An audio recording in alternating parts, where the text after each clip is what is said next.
Assalamualaikum warahmatullahi wabarakatuh. Apa kabar semuanya? Semoga semuanya dalam keadaan sehat dan selalu dalam lindungan Allah Subhanahu wa taala. Amin ya rabbal alamin. Baiklah, pada diskusi daring kali ini kami dari kelompok 3 akan mempresentasikan materi mengenai perkembangan sosial emosi pada dewasa awal. Sebelum memasuki diskusi, izinkanlah kami memperkenalkan diri. Perkenalkan, nama saya Adi Pratama, NIM 1901 1094. Perkenalkan, nama saya Farila Zulkarnaini dengan nomor NIM 190111246. Saya Cassandra Adriani Putri, NIM 1901-1266. Perkenalkan, nama saya Rahma Paramita Lubis, NIM 1901-1177. Baiklah, saya akan menjelaskan tentang stabilitas dan perubahan dari masa kanak-kanak hingga masa dewasa. Perkembangan psikologi pada manusia mempunyai tahap-tahap perkembangan, yaitu tahap perkembangan dari bayi hingga dewasa. Kita ketahui bahwa masa kanak-kanak merupakan cikal bakal terbentuknya kepribadian manusia yang sesungguhnya. Masa kanak-kanak adalah masa perkembangan dari usia 2 sampai 6 tahun. Pada masa ini, perkembangan biologis dan fisik berjalan dengan cepat. Adapun ciri-ciri pada masa anak-anak awal, yaitu A. Usia yang mengandung masalah atau usia sulit, B. Usia mainan, C. Usia prasekolah, D. Usia belajar kelompok. Beralih ke remaja. Masa remaja adalah masa yang paling berperan dalam kehidupan seseorang. Masa remaja berada pada batas peralihan kehidupan anak dan dewasa.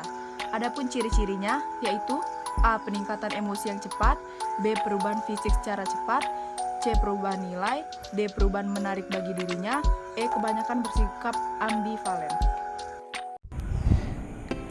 Materi selanjutnya, ketertarikan, cinta, dan relasi yang akrab. Ketertarikan disebabkan karena dua hal. Yang pertama, keterbiasaan dan kesamaan, dan yang kedua, ketertarikan fisik.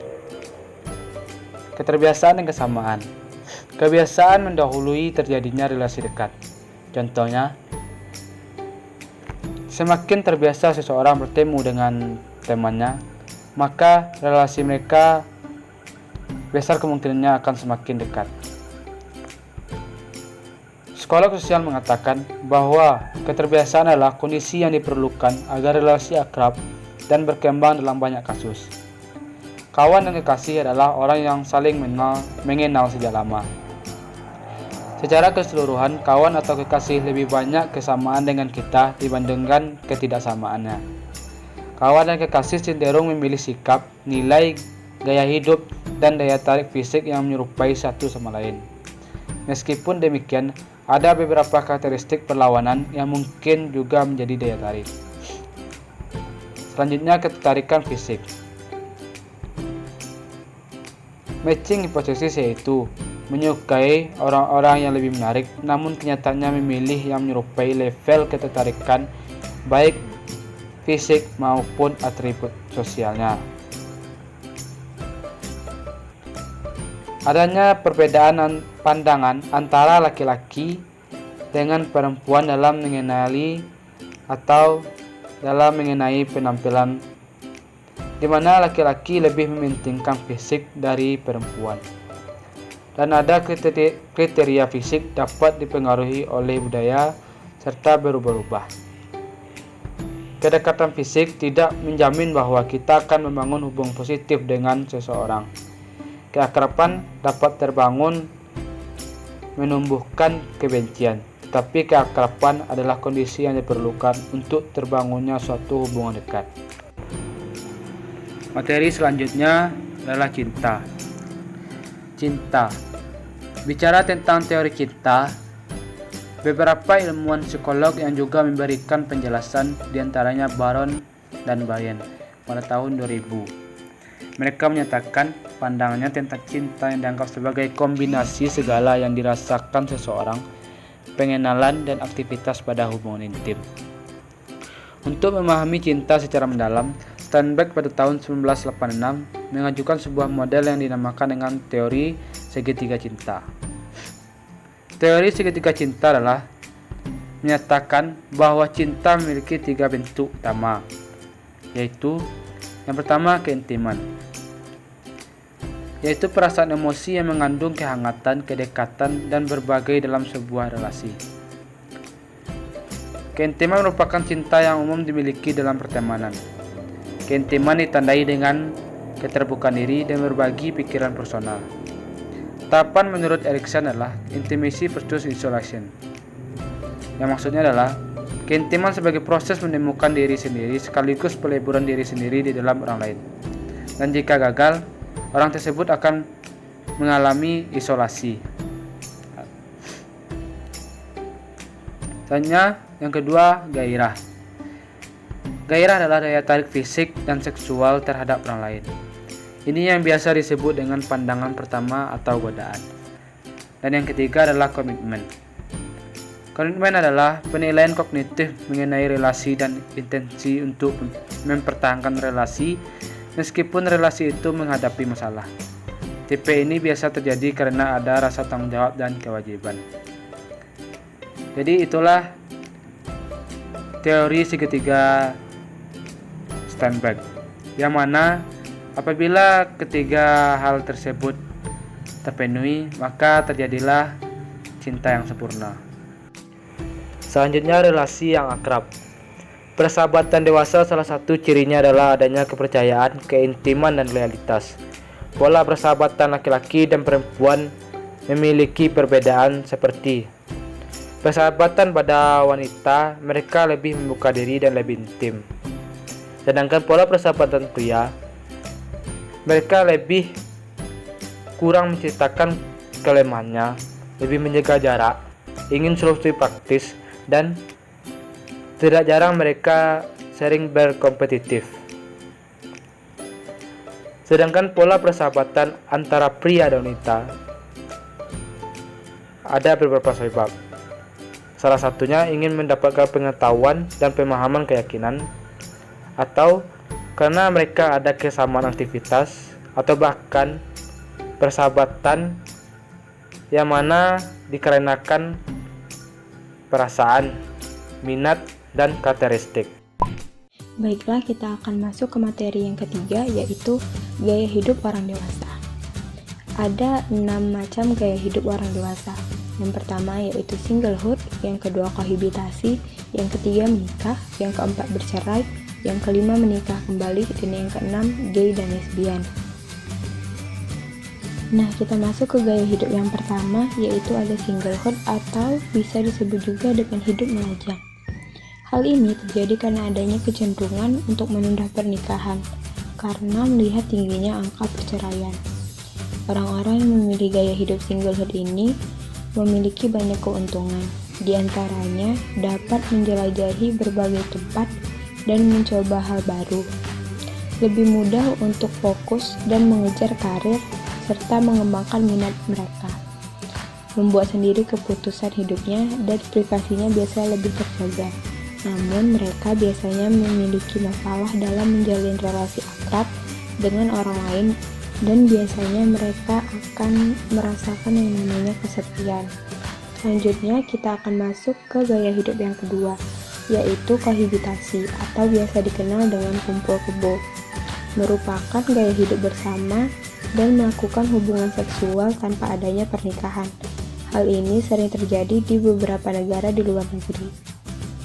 Banyak masalah yang dihadapi oleh orang yang memilih gaya hidup ini, yaitu tidak adanya kekuatan hukum karena tidak adanya pernikahan, kemudian kesulitan memiliki hak milik bersama, kemudian resiko kekerasan yang dialami wanita meningkat, dan banyaknya ketidaksetujuan orang tua yang akhirnya akan menimbulkan konflik di antara pasangan yang melakukan kohabitasi.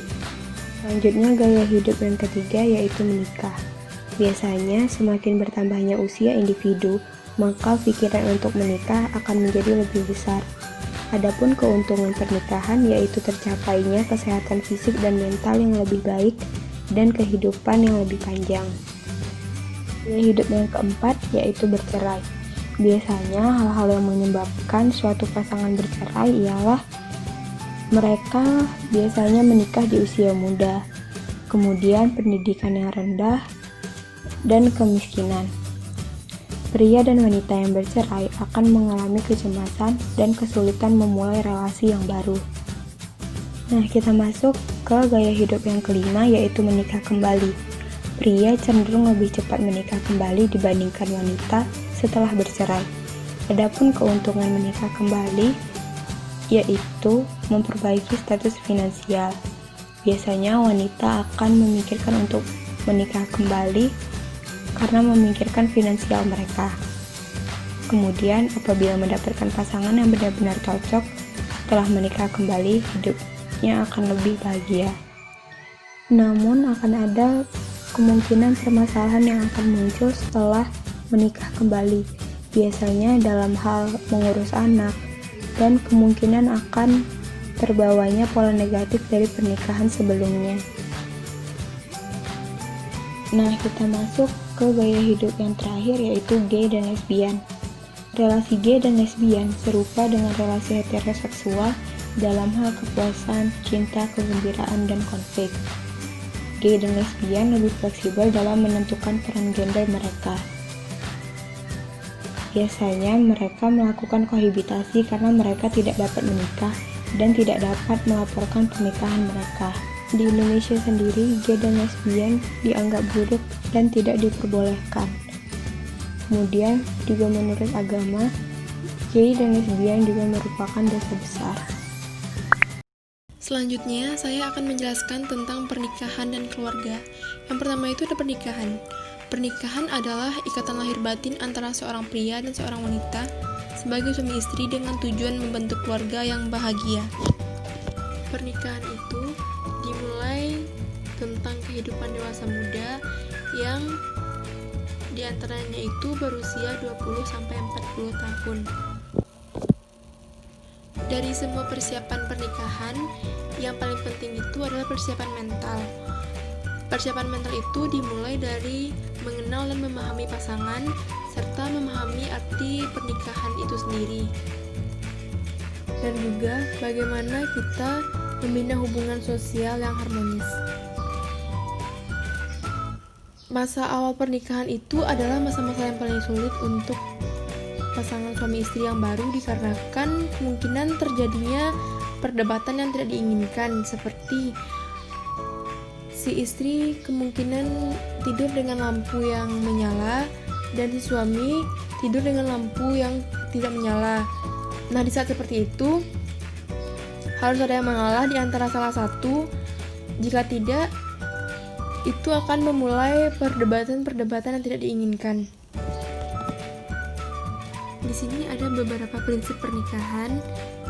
Yang pertama, membuat peta cinta, yaitu bagaimana mengekspresikan pemahaman, kasih sayang, dan kekaguman pasangan.